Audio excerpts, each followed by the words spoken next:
Hello there. Good morning. Good morning. Good morning. It's another Monday morning. I hope that your weekend was nice, was great, was wonderful. And is Anthony Samuel Morore once again with the ASM Facebook Live show. I am here by wishing that you're going to have a very great week. And as we are waiting for people to come on this wonderful day, so that we are going to have a great time with our guest, welcome each and every one of you who is going to be logging on, and even those who are going to be logging on later on. We have Colin Hene, we have Chin MC who is watching this live stream, and we have Konstantino Kotsiakis, we have other people who are logging on. We are welcoming you to this wonderful show this Monday morning, as we are wishing you a very wonderful week. And Julieta, thank you for liking my live stream. Welcome our guest, who is none other than Tony Dovale. Tony, you can come on, and because we are waiting to hear from you. Hello, Tony. How are you? Good morning, Anthony. I'm wonderful, thank you. It's nice. I'm also Anthony, but my normal name by people is Tony. I see my friend Colin is online as well, a very superhuman, if ever you want to do some super good work. Wonderful. Yes, I'm also Anthony. Hi, Colin. Yes, welcome. You're listening to Anthony and Tony, or you're listening to Tony and Tony, or Anthony and Anthony, whichever way you like it. We are Anthony, and we have a wonderful show this morning because we have a wonderful guest, Tony Dovale, all the way from Johannesburg, South Africa. And Anthony here is from Athens, Greece. Welcome, and we wish that you are going to have a great time. So let's get going without taking much more time. We know people's time is very important, and it's proper that we go to details to what we are doing, so that we get to save people's time and we achieve as much as possible wherever we need to achieve. So Anthony or Tony, please introduce yourself much more, so that we get to know a bit of you, so as we move along. I'm an old Bali, so I'm 60 going on 40. Oh. I'm passionate and focused. As you can see, my Life Masters, how's it, Jonathan? My Life Masters work has been the core foundation of my life for the last probably 40 years. Yep. And so everything that I do, my driving intention, energy, time, is about creating content, experiences, workplaces, training that brings out the best in people, your fullest potential, not the potential you think you have, but the potential times 3. So my vision, mission, values comes to a point of I co-create a world of more integrity, freedom, love, abundance, meaning, peace, and joy. And I do that by providing coaching, training, talks, and support for those that are ready. I see my friend Trevor and a few other guys are on as well. So I've spent my life to find the most powerful stuff I can find in the world, whether it's mindset, attitude, healing. You can see some of the stuff on my shelves behind. You'll be able to see a little bit on my shelves behind me. I'm a fanatic in creating a context and an opportunity to bring more love, light, peace, and joy to humanity. So I'm grateful for an opportunity to sow some more seeds of possibility. Wow, wonderful. That's very wonderful. Let me ask you, Tony, were you born this motivated? Because you're lively. I think as much as we like to look at our past and have a story of poor me, and my father beat me, and my mother didn't love me, and my brother's got, we have all of this stuff, the story that holds us back. It's like if you take a soccer ball in the swimming pool and you push it under the water, The further you push it, when you eventually let it go, it will pop out higher. And I think that was my gift that I got, is coming from a family environment where you're never good enough, you're not good enough, you'll never be good enough, you can't do it. My internal drive says, watch me, I will show you what I'm going to do. And so I kind of popped out of home into the big wide world with plans and visions and hopes and dreams that got popped along the way, quite a few. But my call was, I will show you. I will do whatever it takes. My friend Dwight, do whatever it takes. And so, how's it, Jackie?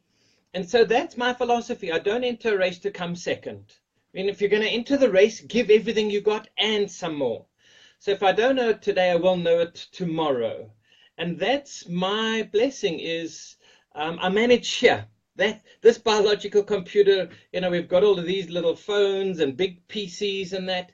But if you don't manage this part and manage here, the heart and the love and the care and the focus, we've got the wrong firmware sometimes, and it gets programmed by life, by experience, by context.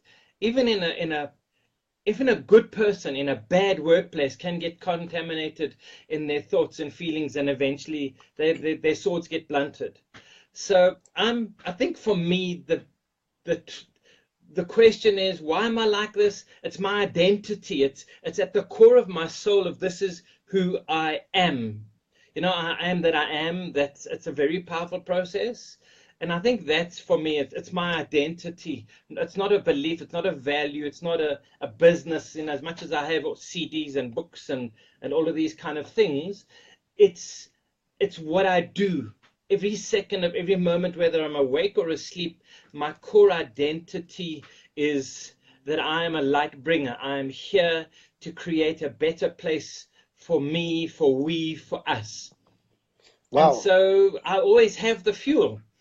Wow, that is wonderful. And yes, we can see that you have the fuel and you can keep going on and on and on, and we appreciate that. And actually, your friend Trevor now is saying that what you say, yes, you speak from the heart, and whatever you say is, you have that gift that of sharing the truth about life, the ups and downs that everyone experiences. Yes, thank you, Trevor, for that contribution, for that support. Yep, you want to say something?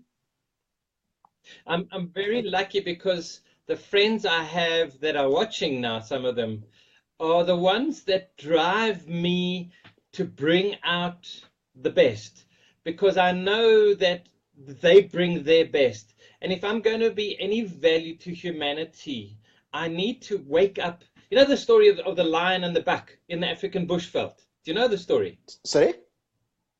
Do you want to be the lion, or the story of the lion and the buck? Do you want to be the buck, or would you like to be the lion? Oh, every one So of us people, wants they to think, be. well, Yep. being the lion is the best. Yeah.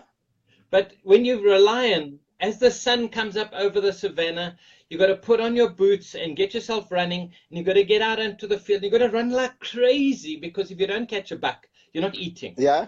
And so you've got to wake up and you've got to be running.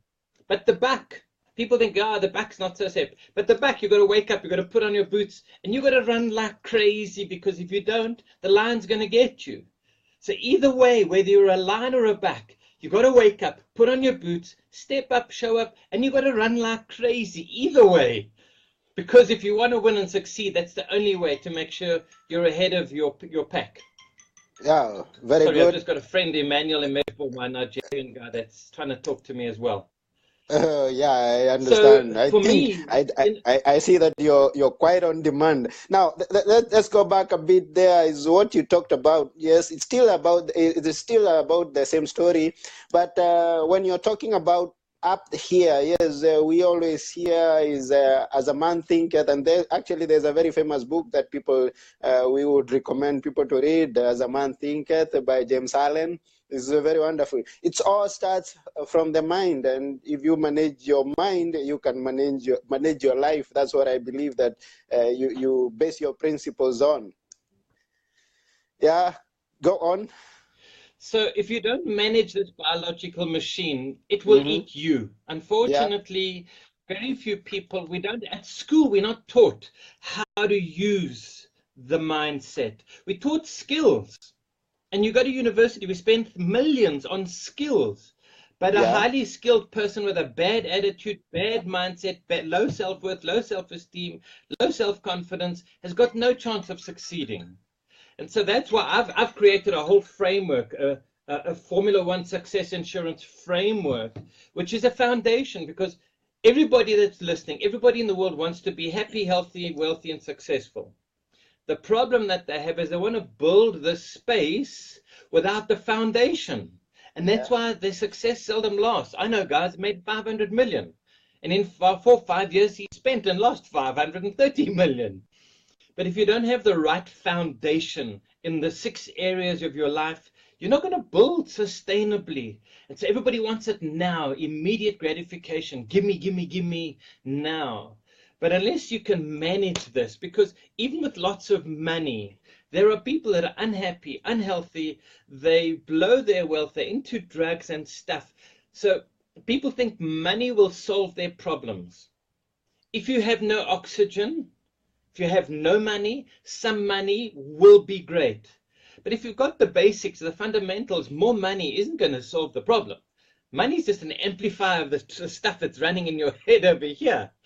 And so very few people take the time to actually get the consciousness, the awareness, the resilience, the self-awareness, that mindfulness, that you know what's going on in your head.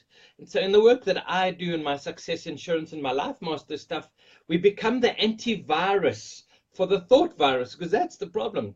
People wake up and somebody says, I don't like you, or there's something on Facebook, and there's something on the news. And so this mental thought virus takes us down. And that for me is the real powers, is that mental resilience and the awareness that what comes in, you can stop it and say, whoa, hold on, that's not a thought that's for my highest or our highest good. Let me reprogram, because neurons that fire together are neurons that wire together. And we know chemically, electrochemically, what happens here controls what happens here. In fact, the heart's got more power, radiated power, measurable, than the brain. So these two components, we need to be conscious. We need to be aware. We need to focus them intentionally and build. It's a muscle that you build. You know, I don't have huge muscles. But if you want to grow a muscle, you've got to put in the work. You've got to put in the effort. You've got to put in the sweat. And so people go to gym to get these huge bodies. For me, the gym is here and the gym is for here. How do you bring more love, gain more wisdom? How do we dance lightly on humanity and create a place that people want to be in? oh, it's wonderful. It's quite much. And it's all about the people that want much wealth, buildings, cars. Now, let's discuss slightly before we even go to that side, because I know that some of the viewers who are watching there have a different definition of success, because success is quite a debatable subject. What, according to Tony, is success?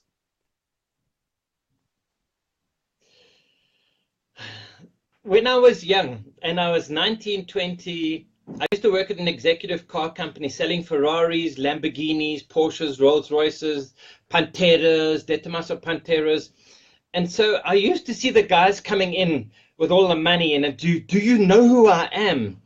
And they were running after the means goals. They would spend, and in those days, a Porsche was 66,000 Rand for a brand new Porsche. Sorry. So for me, that time was focused on the means goals, getting stuff. They used to walk in with the big jewelry and the rings and the secretaries. And it was, what do I have? What have I got? My power is in the stuff, in the money. And most people, they chase after that, what we call the means. But it's not what you really want. Anybody listening, and I see a lot of my buddies here now, they're into this. They understand this. Yes, it's nice to have the means, but to have money and no love is not great. To have money and no health is not great. And so it's not actually the car that you want, it's the feeling that you get from having the car. So it's the ends goals, not the means goals.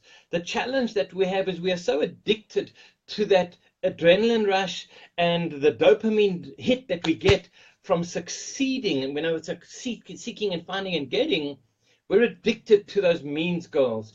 But I've been with many, and I've been in my own space where being alone on your own, money doesn't matter, cars don't matter, jewelry and diamonds don't matter. It's, do you have friends? Do you have love? Do you have health? Do you have a vision of something greater in the world? And the moment we can get people to understand, you can save millions, avoid the means, and go straight to the end goals. Because I know guys that are super wealthy.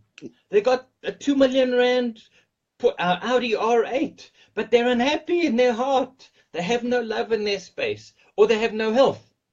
And so you see the guys at the robots, they've got lots of time and no money. There are guys that I know that are wealthy. They've got lots of money and no time. So the real balance in life is time freedom and money freedom. But you need to have your health. You need to have love and relationships and trust and care and the soft, warm, fuzzy stuff. Because money is a very, very cold lover. I've been lucky to deal with people that have got the cars and the toys, and 20 out of 20 give me health, give me love. I'll find a way to make the money. But you know, we joke that people use their health to get their wealth, and then they use their wealth to get their health back. But there are times you can't use your wealth. I know of a guy that he had a stroke, and now he can't work. So yes, he's got lots of money, but he's boarded mentally. You know, his mind that's gone through a health issue that he'll never recover from that. So for me, health is such an important component. And the reality is only when you lose something do you truly appreciate what it was. And so it's easy to say, yeah, I can do without it, until you have to do without it. Only then do you suddenly realize what it's like to not have that thing that we've had so often. And I call it the wallpaper effect. You have something, if you have prawns every day, eventually prawns is like having a glass of water. There's no value. And so there are times that we need to be without it, that we can appreciate it, because then when you're back with it again, it's like, how I missed that. I really appreciate that. So for me, I would advocate that we step back and say, what's really, really important in my life? And then step away from it for a week or two, because then we reactivate that longing and the appreciation of that process. And for me, the number one things is friends. Now, I'm not a good friend because I don't phone and spend time yakking and speaking, but I'm blessed to have friends that are potent friends. In times of need, they would be there. They're honest mirrors. You know, I've been reading about leadership ego. Having an honest mirror is a vital component of the process. They're people that are glad for my success. So many people are they're jealous of people's success, and so behind your back they'll talk about you and they'll be negative about you. So you know, for me, you can have lots of money, but if you don't have friends, you don't have love, you don't have care, I think you're a poor person. Wow, that's So quite to wonderful. finish, what is Yep, success? yep.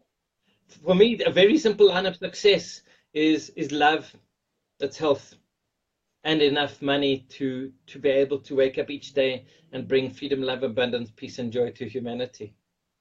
Above the Wow. ground and breathing is real success. Everything else is a bonus. Wow, wow. It's wonderful, wonderful, wonderful. To all of the people who are listening there, and I see we have quite a number that are still logging on and they are listening, and I know that we are going to be having some more who are going to watch after we are off air. We really appreciate that you've tuned into this broadcast, and we expect that you are going to have success in your own life. Now, the question is, after we have this success, you're talking about health, wealth, and even friends that Tony is talking about. The question that we have here, Tony, and someone who is watching us live there, may be asking himself or herself, in this very fast-paced generation, at this time. I mean, when you need to have the wealth, you need to have the health, and you need to have the friends. It's like juggling. I mean, you need to have this balance, and you need to have all of them. How do you juggle about this? You talked about finding one core value, one thing that really means something to your life, and maybe going for it. But you can't afford to lose the others. So how do you juggle? How do you maintain to keep on and succeed in all the areas? I was coaching a lady on the weekend who works for one of our large banks, and she's quite high up in management in the financial department, and she's got a boss from hell. And literally in the last 2 weeks, she's worked through the night at the office, completely through the night for 6 nights or 6 days and nights out of 2 weeks over the weekends. She's a single mom with kids, but her boss is such a piglet that he creates emotional manipulation and creates a context and a fear situation where she has zero balance. She's now she's lost her health. The doctor's telling her he's going to have to put her into hospital. And so the reality is you have to value you first. If you don't value you and have that self-worth, self-esteem, self-confidence, and identity, you're not going to be able to block the pressures around you.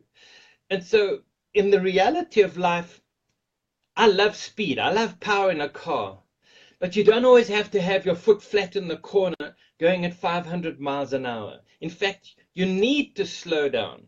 If you take a new Ferrari, climb in, turn on the key, put it into neutral and put your foot flat at 15,000 revs and just sit there revving at 15,000 revs, eventually you will blow the motor.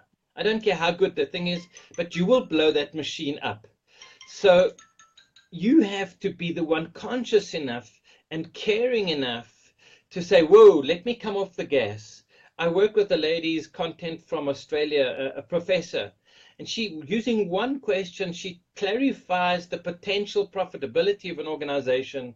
And she says this, on a scale of 0 to 10, what is your average energy expenditure on a daily level? And she says, if it's anything above 7 or 8 on an ongoing basis, it is not sustainable, it is not sane, it is not smart, and it is not safe for you. People think working longer, they're more productive. You're not. The challenge is we don't respect, when we're younger, we don't respect our bodies and our minds. I remember working like crazy, and one day I fell down. Something happened in my head. I stood up and I fell down. The balance in my ears were gone. Literally, I couldn't stand. I walked on my hands and knees for 2 weeks. And so we call it burning the candles at both ends. You get excited, you get involved, you get interested in stuff. You need a ritual process that says, come off the gas. We have the weekends, but some of us work, or some people work so hard during the week that the weekends they then get into either rest and recuperate and recover, or they're partying and drinking and going wild. You can only do it for so long. I used to be a DJ and work until 3, 4, 5, 6 in the morning through the night. I'm still a DJ now and again, but by 2 o'clock in the morning, I'm saying, whoa, okay, this is enough now. Let's come off the gas a little bit. So you have to respect and understand you might do something that you can't recover. And many people, they start to use tablets to maintain their mindset, their health, their space, because they're either depressed, which is anger without enthusiasm, they're overworked, they're overstressed. And it's a habit. They're stuck on this hamster wheel. When we were young, there used to be these merry-go-rounds. You used to get on them and make them go faster and faster and faster. And eventually, you couldn't get off and you couldn't get on. It was too fast either way. And for some people, they've allowed their life to get like that. And you have to be a leader of yourself to start with, to say, whoa, is this the smartest thing I'm doing right now? You might be in a business that needs pressure for the moment. And we have high levels. Everybody I'm researching in my team building and my coaching, their stress levels are very high. And there's nothing wrong with high stress. But you need to de-stress the same amount of the level of stress you've had. But people seldom get back to zero. And so there's a part in the brain, the amygdala. And if you're in a high pressure, high stress, high conflict, fear environment, if you never get back to zero, your cup starts to fill up slowly but surely, and you come to work with a half full cup, and you're getting more and more, and eventually the cup runneth over, you explode, you scream, shout, have a meltdown. But you need to stop long enough and come back to zero, come back to neutralize. Otherwise, that incremental flow just burns you out. And very often that burnout can, I know of a person that burnt out their thyroid, now they're on tablets for the rest of their life. So we don't have a machine that's irreplaceable. In fact, it's a $1 trillion machine. Look after it. Look after your hearing. Look after your eyes. Look after your health. Only recently, again now, we know that weight is not good for us. We know that excessive drinking or eating or smoking or whatever it is, but it's only when the pain is big enough, when somebody bends you, ow, ow, ow, ow, when that pain is big enough, that you'll say, let me do something different. And it takes, as much as mindset is my business, we are driven by unconscious motivators that are way stronger than our conscious mind. But when that pain is big enough, we will then take the steps and go and do something. And for me, that was, 5 weeks ago now, I said, it's time to get my health back, time to get my body back into shape again. And we're on that path. But it needs to be an intrinsic part of the value. People say my number one value is health, but watch what they're doing. That will tell you their real values aren't what we say. Values are what we do. You want to see anybody's values? Watch what they do to you and for you, and you'll truly understand what their core value system is. And for me, only when you lose it, do you suddenly appreciate and say, wow, my health is vital to me. And I've been blessed in a few instances recently to suddenly wake up and say, wow, let's get smart again. Because we're going to live long. We're going to live to 100 plus. In my workshops, I always ask the people, what's the oldest person that you know that is alive today? I'm shocked. People say 97, 103, 92. So if you're going to live to 100, are you looking after this physical vehicle, this biological machine? Are you looking after this? Are you looking after your heart? Are you looking after your friends? Because you want them to be there as well. You don't want to be the only one alive. We're getting to stages where people are old and they're moving on. So look after yourself and hold your friends accountable. If you love somebody, hold an honest mirror to them and say, listen, just have a look at what's happening there. Is it what you really, really want? That's what a true friend will do, is they will hold you to your promises and to your values. Wow, that's quite much. Let me believe that whoever is watching right there, you've got all that Tony has poured onto us this wonderful morning, and that you're going to put it into use of thinking of how you live your life in balance. I mean, taking care of yourself and those who are around you. Now, if we have somebody who is watching us live there, and you have a question for Tony, we would appreciate if you would post it there, and Tony will have the opportunity to answer it. So, Tony, as you say, time is going and people are, we watch whatever someone is doing, and then we're going to know. I mean, it's like knowing what someone is going to be tomorrow. Now, let me ask you a question. Do we have overnight success? Yeah, you can. How? It depends what you call success. Yeah. Because you can have an instant transformation in how you think, feel, and act. Because for me, success is not a material, in my hands thing. Success is a shift on how I see something. Success can be how I appreciate something. So yeah, absolutely. I've had on workshops that we do, our Life Masters, our Life Shift workshops, I've had people wake up in what I call a BFO, a blinding flash of obviousness. It's an aha. And so to suddenly break through a limiting belief system and have a new perspective and a new appreciation can be absolutely success. Because when most of us talk about success is have, not be. And I don't think there's success of have without be. Be happy, be mindful, be conscious, be caring, be careful. So yes, I've seen it, and I've had my own overnight success where there's been a huge shift. For me, the simplicity is: are you above the ground, and are you breathing?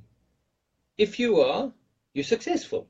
Now, let's make some music and do something more than that.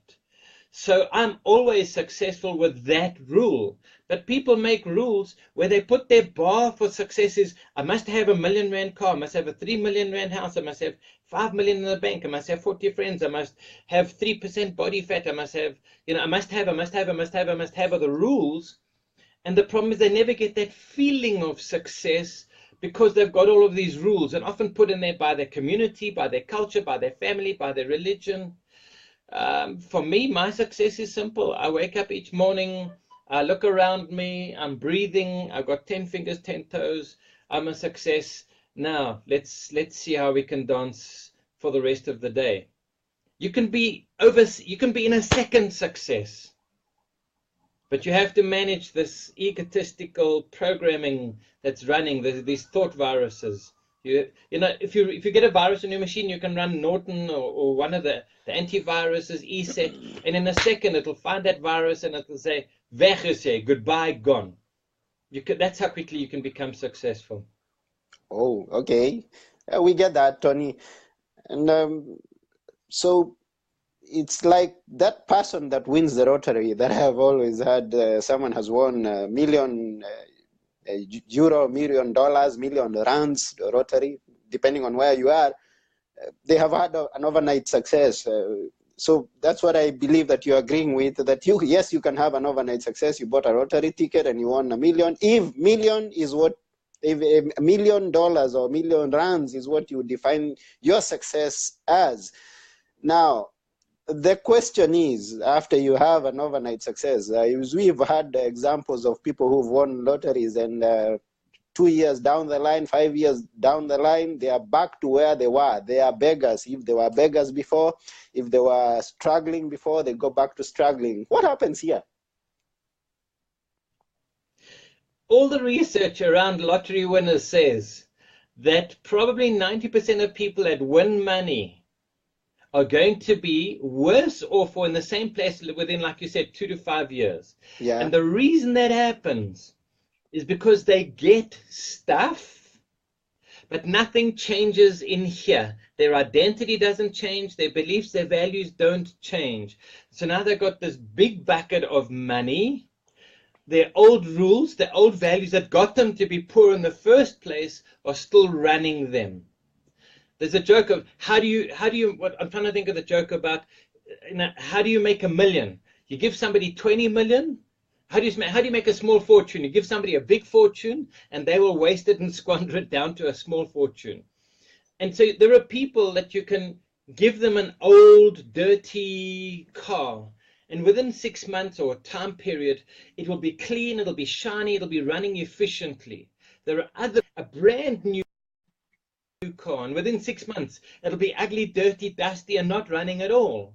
And that comes back to self, identity, mindset, beliefs, values, behaviors. And that's part of the challenge of people, is they're wanting to create success in money terms without doing the inner work, and still stuff changes on the inside. Nothing is going to change on the outside. In fact, the outside is a reflection of your inside. And there's a process we do is, you can ask yourself, what kind of beliefs and values would a person have to create what I have created? It's not an easy process, but it is a potent process that you can start to see those things. And I'm just looking at guys like Andre is a friend of mine from Mozambique. And Andre is one of the most down-to-earth, solid, good, stable humans that you will find. He's barefoot and tackies. He's in shorts and a t-shirt in an incredible place. He doesn't have 50 billion in money, but he's got 50 billion in heart and soul and integrity. And for me, we need more people like that. And that's my frustration with our country, is we have potential to collaborate and connect and communicate and expand what we have together. But we have such political division and racial and leadership, what I call greedership, dividing. And it's a small percentage, very, very small percentage of people that are true leaders that will create the catalyst for that going forward. And so people look up and see people with money saying, I want the money. They see the numbers, the billions and the trillions. They don't even understand what a trillion is. And they say, give me, give me, give me. You know, when we travel through Mozambique, the kids stand on the side of the road putting their hands out, sweeties, sweeties, sweeties. And that's unfortunately the culture of Africa. It's a victim culture. Give me, you've got, so give me. And we need to change that mindset that, well, first of all, you need the context. It's very, very hard to build a business when there's nothing around you. When I was traveling through Mozambique, one of my guys I was with that used to help me with my jet ski fishing, I said to him, why don't you start a library? Because where they were in the bushveld, there wasn't even electricity. And so if you don't have a library or something that you can use to learn, if you don't have the infrastructure, so your context has a huge impact of where you are, whether it's your home context, your business context, or your country context. It's a strong controller, plus a context and leadership are two core components. And in fact, in my little high performance workplace, my revolutionary workplace, we talk about that whole process of, if you're a leader, you need to create the context that brings out the best in people. If you are in your own mindset wanting to be more successful, get the right people around you. You will be as successful as the sort of the average of the 5 or 10 people around you. You want to see what you're going to be, do and have? Assess your friends around you and see, because you'll be the average of that. Millionaires and billionaires are around millionaires and billionaires. Kind, loving, incredible people are around kind, loving, and incredible people. So you need to make sure that you're moving on up the scale, not just looking for have stuff, but the being, how you're showing up in the world, mindset, attitude, speaking. The way you are, the values that people say, give me money. So they want to have before they do or be. And there's an incredible woman on one of the YouTube, or lots of the YouTube videos. She says, you need to resonate. You need to be thinking and vibrating like a millionaire, because then you will do the things that millionaires do. And because of that value that you add, you will have the things that millionaires have. But you have to get to that resonance, that vibration, that values, that add value first. You can't get heat from a fire until you put the wood and the value into the fire. So you can go to the coal stove or the wood stove, and you can kick the heck out of it and say, give me, give me, give me. But until you've put in the potential, until you've put in the fuel, you're not going to get out on a sustainable long-term basis. And so that's why we have guys, they see the politicians stealing. It's easy. They see the politicians in South Africa right now. It used to be in the past, government jobs were protected, but you didn't earn lots. I saw recent research, our government jobs are more than protected. You can be completely incompetent, but the salaries of the jobs in the government are close to double in the commercial world. And that's just crazy. And then you wonder why you don't have operational effectiveness, you don't have accountability and performance in creating the structures for entrepreneurs to be more successful in the world. It starts at the foundation, and that's why all of my stuff that I've taken to put out into my Life Masters is creating the foundation. The gurus will tell you what to do and how to build the house. Who's told you about building the foundation of that castle, of that tower? Because the taller you want to go, the more successful you want to have, the deeper and stronger needs to be your foundation that you have. And very few people build that foundation. I've seen people do and have lots, and then come crashing, and then they can't recover again, whether it's from a divorce, from an insolvency, from some kind of challenge in life. And life's going to challenge you in ways you don't expect. It's going to give you an opportunity to grow and be more conscious again.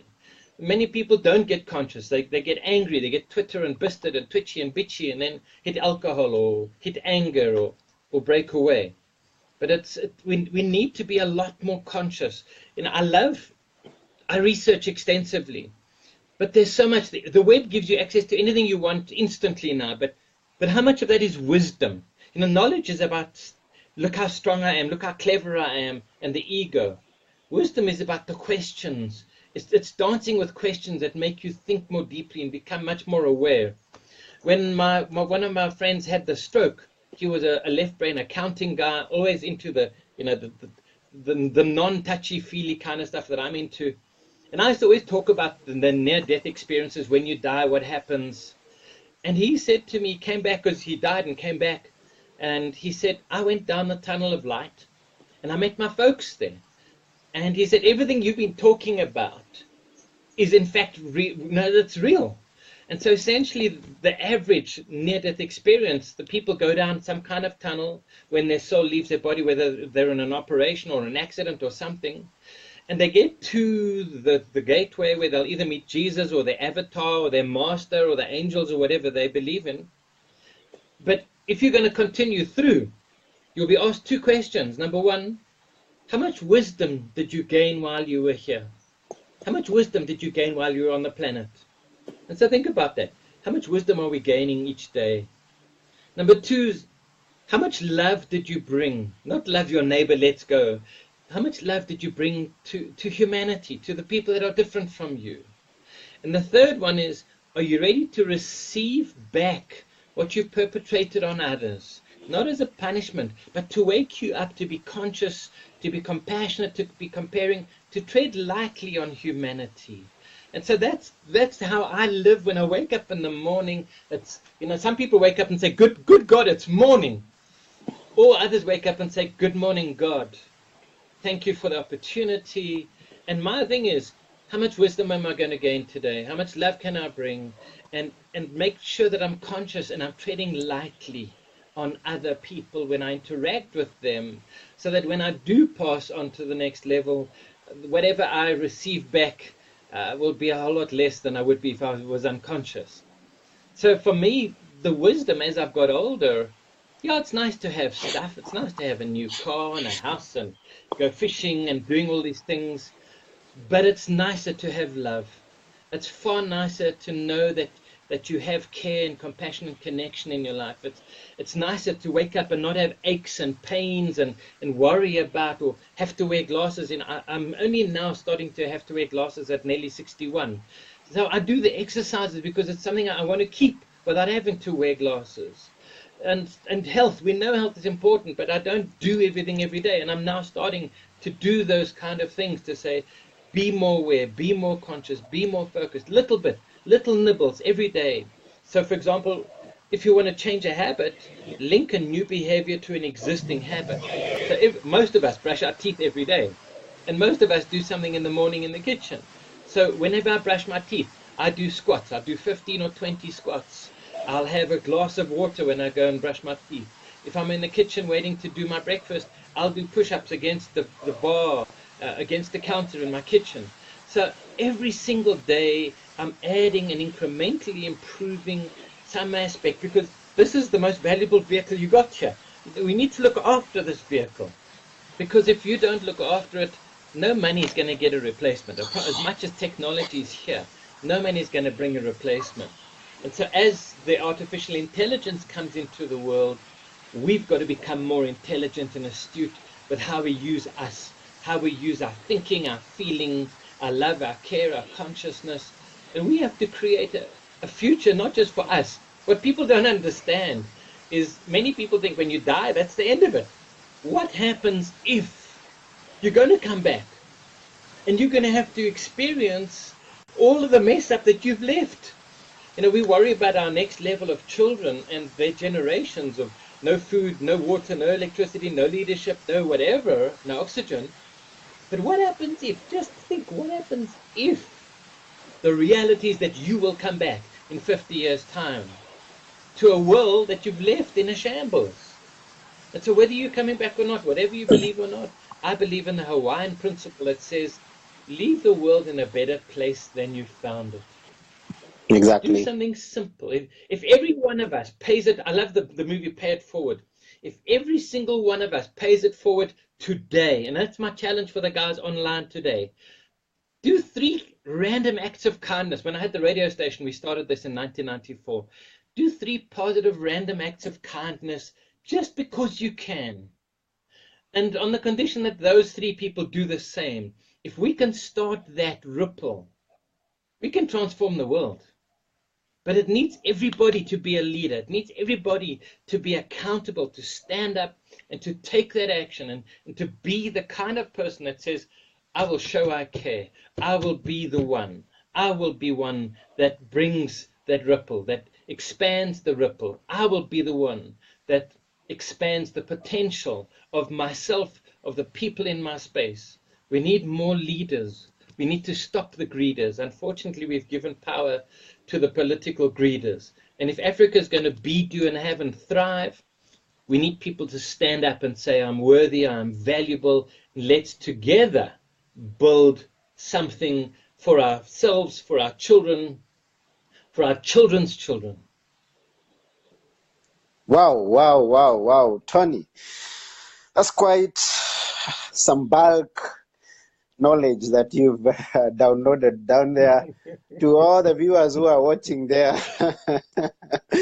And you've passed it on to us that there's a difference between knowledge and wisdom, and the wisdom is how to use the knowledge that you're getting. And I hope this gets to the person who's listening to us this wonderful morning. We've got just a few more minutes to go before we go off air. And we'll touch, I believe, I know, I have seen that we cannot exhaust what Tony has. So I know many people would like to follow up with Tony to get more wisdom, more knowledge and more wisdom thereafter, and even maybe more workshops. But before we go, we can have 1 or 2 questions, and then we're going to sign off. We're going to ask Tony to tell us about the last one. But let's go back a bit. Back there, where you advised the viewer to be cautious of the relationships, the 5 people that are around him. And this is something that I always say to people. I mean, most people believe that peer pressure ended when you finished high school or you finished college. And I always tell people that peer pressure goes on even at the age of 60 going to 20. Like Tony, or even when you are 100, there's still that peer pressure. I mean, it's very, very, very important, the people that you associate with. So thank you very much for that, Tony, once again.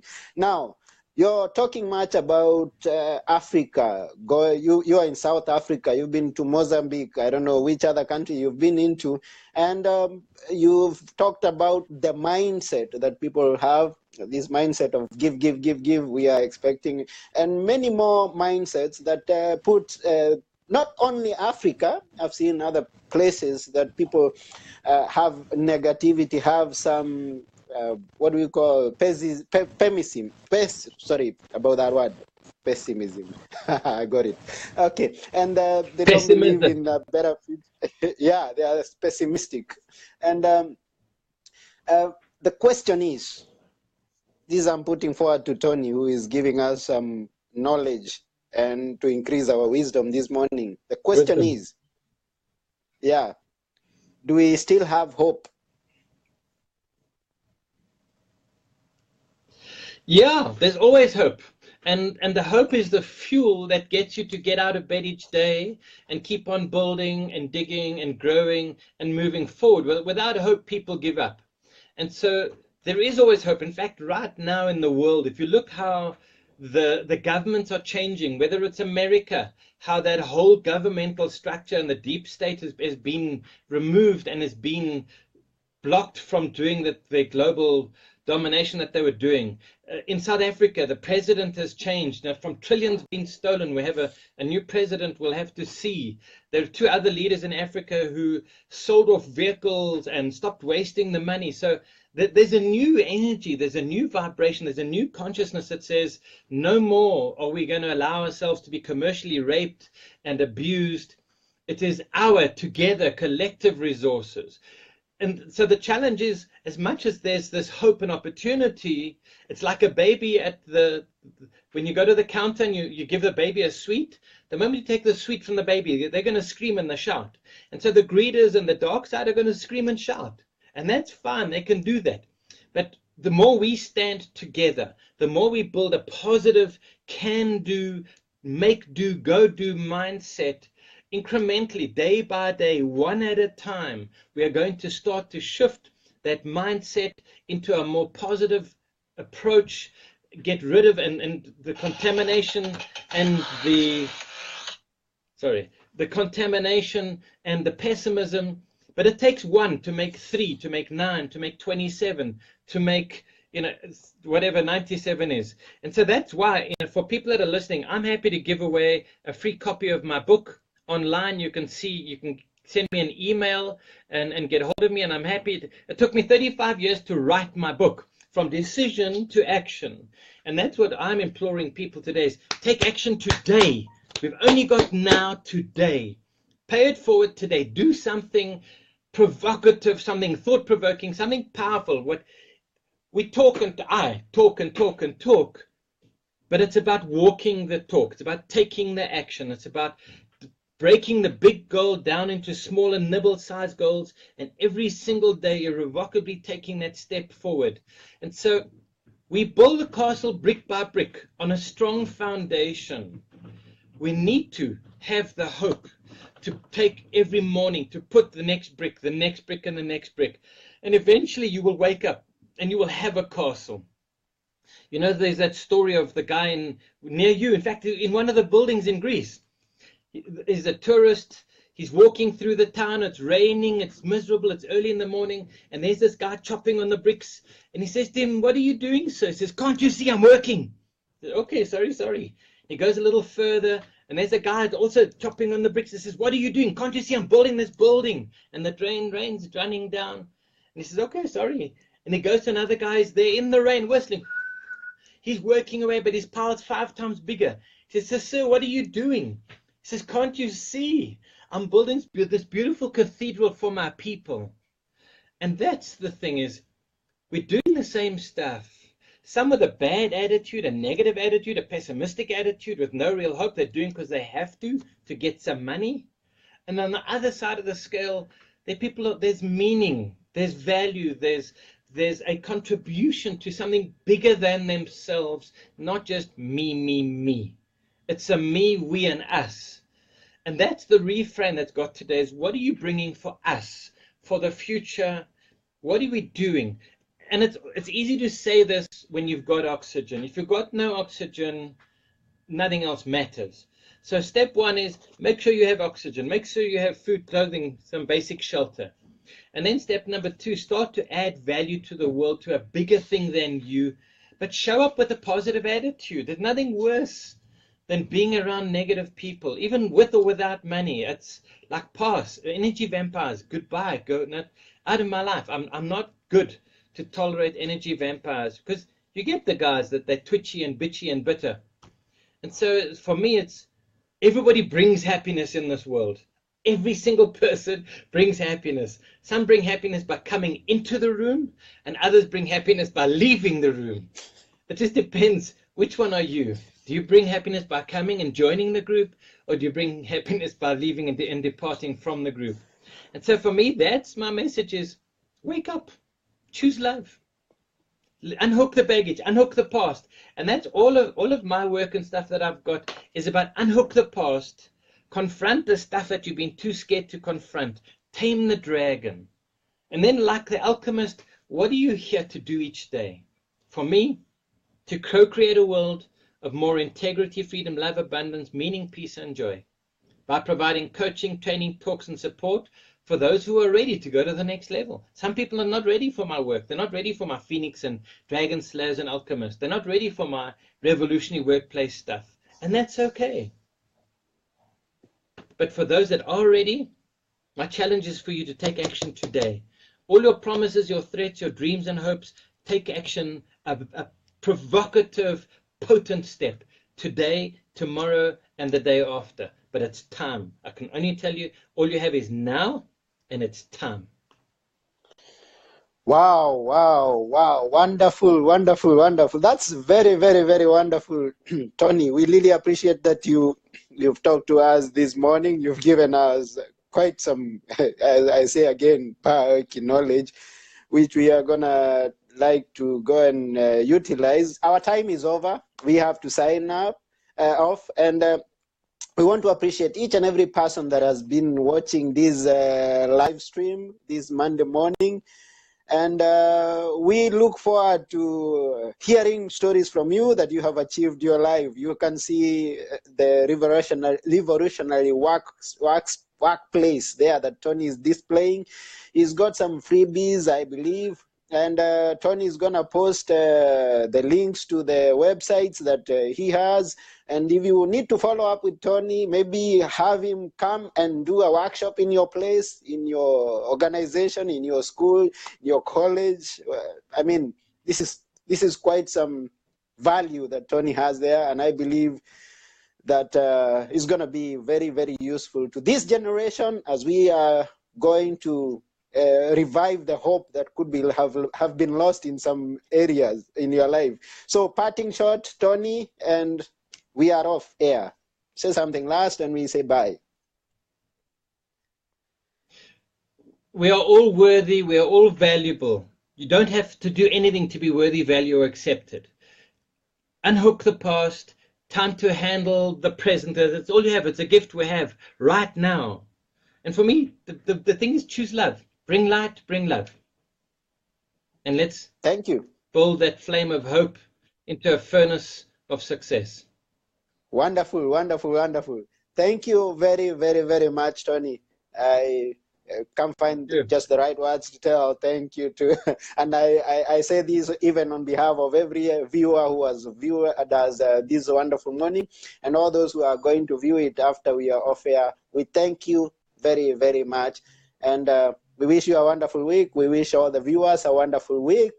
Until next time, hey, go follow up with those links of Tony, and wish you all the best. Have a wonderful, wonderful week. So it's me, Tony, and we are saying bye. Au revoir. Bye. Thank you, Anthony. Wow. Thank you, and bless you. Hey? Bye. Bless you. Okay, bless you. Ciao. Yeah.